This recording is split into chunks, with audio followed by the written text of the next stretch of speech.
पाकिस्तानी प्रधानमंत्री नवाज शरीफ की इंटरनेशनल फजीहत हो रही है। नवाज अमेरिका गए थे कश्मीर का राग अलापने, लेकिन दांव उल्टा पड़ गया। वॉशिंगटन के यूएस इंस्टीट्यूट ऑफ पीस में भाषण के दौरान बलूचिस्तान की आजादी के नारे लग गए। मैसेज सीधा था कि कश्मीर पर बेमतलब के पैंतरे छोड़ो और बलूचिस्तान को आजाद करने की सोचो।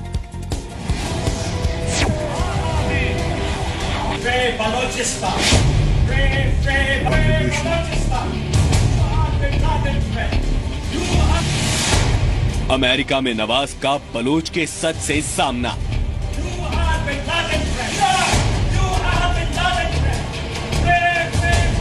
अमेरिका में सरेआम हुई पाकिस्तान की तू-तू। हंगामे की ये तस्वीर अमेरिका की है। पाकिस्तान के प्रधानमंत्री अमेरिका के एक think tank US institute of peace में अपने प्रवचन दे रहे थे, तो बीच में ही बलूचिस्तान की आजादी के समर्थन में एक प्रदर्शनकारी ने नारे लगाने शुरू कर दिए।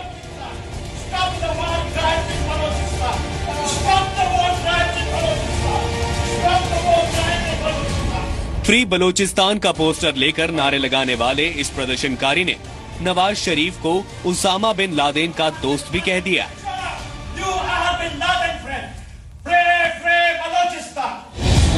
इस शख्स ने सिर्फ पाकिस्तान ही नहीं, चीन विरोधी नारे भी लगाए।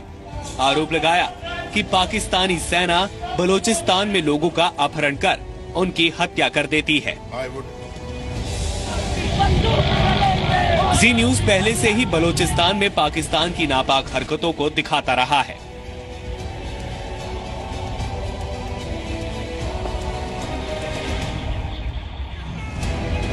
पाकिस्तान का 44% हिस्सा बलूचिस्तान है, लेकिन पाकिस्तान के सबसे बड़े सूबे में पाकिस्तानी सेना मासूमों को मौत के घाट उतार रही है। मासूम बच्चों की आंतें पेट से बाहर निकाल देती है, आंखें फोड़ देती है और वो सब करती है जिसे सुनकर किसी हैवान को भी शर्म आ जाए। खुजदार के अंदर कब्रें निकली जिसमें कई 100 डेड बॉडीज मिली, जिसके अंदर आप डॉक्टर हैं, आपको पता होगा, there was no food in their stomachs. Balochistan में जो भी शख्स पाकिस्तानी सेना के खिलाफ आवाज उठाता है, उसे सरेआम गोली मार दी जाती है या फिर बीच चौराहे पर फांसी के फंदे से लटका दिया जाता है। आतंकवाद तो उन्हीं के आतंकवादी फैला रहे हैं, ये उन्होंने पाले थे, उनका ख्याल थे हमारे दोस्त हैं, लेकिन आतंकवादी किसी का दोस्त नहीं होता। पाकिस्तान बलूचिस्तान को अपना हिस्सा बताता है, जबकि यहाँ रहने वाले बलोच 65 सालों से आजादी की मांग कर रहे हैं। आप मुझे इस हॉल में बंद कर दें, ठीक है, और आप मुझे इस हॉल में बंद करके ये कहें कि मैं तुम्हें साफ पानी भी नहीं देता, तुम्हारे पास डॉक्टर भी नहीं है, तुम्हें मैं तालीम भी नहीं दूंगा, लेकिन तुमने इस कमरे में रहना है और मेरे खिलाफ एक बात भी नहीं करनी। मैं 1 दिन चुप रहूंगी, मैं 2 दिन चुप रहूंगी, मैं 3 दिन चुप रहूंगी, मैं चौथे दिन ये कहूंगी कि भाड़ में जाए आपका कमरा। 2006 में पाकिस्तान के तत्कालीन राष्ट्रपति परवेज मुशर्रफ के कहने पर बलूचिस्तान के नेता नवाब अकबर बुगटी की हत्या कर दी गई थी। अब ये इलाका एक तरह से पाकिस्तान ने चीन को बेच दिया है, जो यहाँ से होकर जाने वाला एक आर्थिक गलियारा तैयार कर रहा है। इसके लिए पाकिस्तान की सेना बलोच लोगों पर हर तरह के जुल्म कर रही है। पाकिस्तानी सेना जिस तरह से वहाँ कहर बरपा रही है, उसके बाद सवाल उठ रहा है कि क्या बांग्लादेश के बाद अगला नंबर बलूचिस्तान का होगा। अगस्त 1947 से मार्च 1948 तक बलूचिस्तान आजाद था। 1999 के बाद से 20,000 बलोच अब तक अगवा कर लिए गए हैं। पाकिस्तान के अत्याचार से कराहता बलूचिस्तान दुनिया की तरफ उम्मीद भरी नजरों से देख रहा है।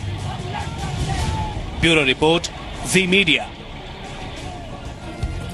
अब वो खबर जिससे आप समझेंगे कि पाकिस्तान के पीएम की इज्जतदार मेजबानी के लिए कैसे परेशान है, लेकिन पाकिस्तान की करतूत ऐसी है कि कोई इन्हें इज्जत देने को तैयार नहीं।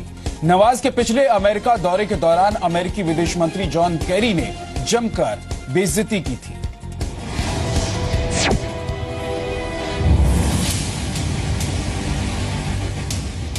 अमेरिका में नवाज की बहुत बड़ी बेइज्जती। इज्जत के लिए तरसते रहे नवाज। सबसे पहले ये सुनिए कि पाकिस्तान के टीवी चैनल पर चर्चा क्या है। ना सिर्फ ये कि जॉन कैरी साहब ने, अगर मुनीर अकरम साहब की तहरीर पढ़े, और मुनीर अकरम साहब वही अक़वाम मुत्तहिदा में ही तवील अरसे रहे, पाकिस्तान की नुमाइंदगी की है उन्होंने। जॉन कैरी साहब ने ना सिर्फ ये कि नवाज शरीफ को, मियां नवाज शरीफ साहब को प्राइम मिनिस्टर ऑफ पाकिस्तान तो नहीं कहा, मियां नवाज शरीफ भी नहीं कहा, ना सिर्फ ये नवाज कहा बल्कि उस वक्त जो यानी ऐसे करके गुलसा भी मारा न्यूज पे ना, वो जब चल रही थी बातचीत और वो तकरीर वगैरह हो रही थी, जो भी मौका था, तो मतलब एक तरह से वो होता है ना कि नवाज ऐसे करके। जी हाँ, पाकिस्तानी टीवी चैनल पर बस एक ही चर्चा है, किसी तरह पाकिस्तान के पीएम को थोड़ी सी इज्जत मिल जाए, लेकिन इज्जत नसीब नहीं हो रही है।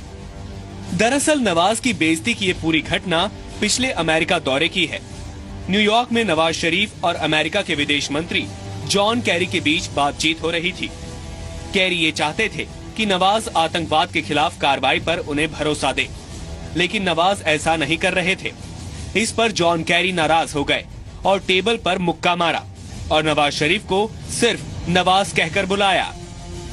मियां नवाज शरीफ भी नहीं कहा, ना सिर्फ ये नवाज कहा बल्कि उस वक्त जो यानी ऐसे करके गुलसा भी मारा न्यूज पे ना, वो जब चल रही थी बातचीत और वो तकरीर वगैरह हो रही थी, जो भी मौका था, तो मतलब एक तरह से वो होता है ना कि नवाज ऐसे करके। पिछली घटना को देखते हुए पाकिस्तान प्रशासन ने नवाज शरीफ के इस यात्रा से पहले रिक्वेस्ट की कि जॉन कैरी उन्हें प्राइम मिनिस्टर कहें या उन्हें एक्सीलेंसी कहें।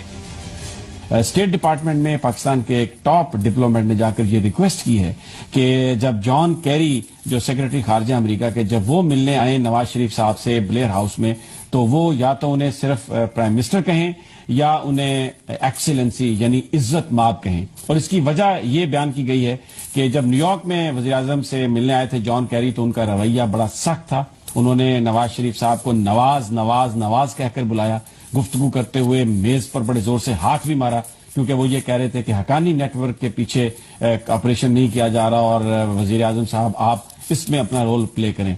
तो उस वक्त वजीर आजम बिल्कुल हक्का बक्का रह गए। जो उस लोग मीटिंग में शरीक थे, जो लोग, उनका ये कहना था कि बिल्कुल वजीर आजम उस वक्त उसका जवाब नहीं दे सके। दरअसल पाकिस्तान को समझना होगा कि इज्जत मांगने से नहीं मिलती, इज्जत कमानी होती है और इसके लिए उसे अच्छे कर्म करने होंगे, ना कि आतंकवाद को बढ़ावा देना होगा। ब्यूरो रिपोर्ट, जी मीडिया।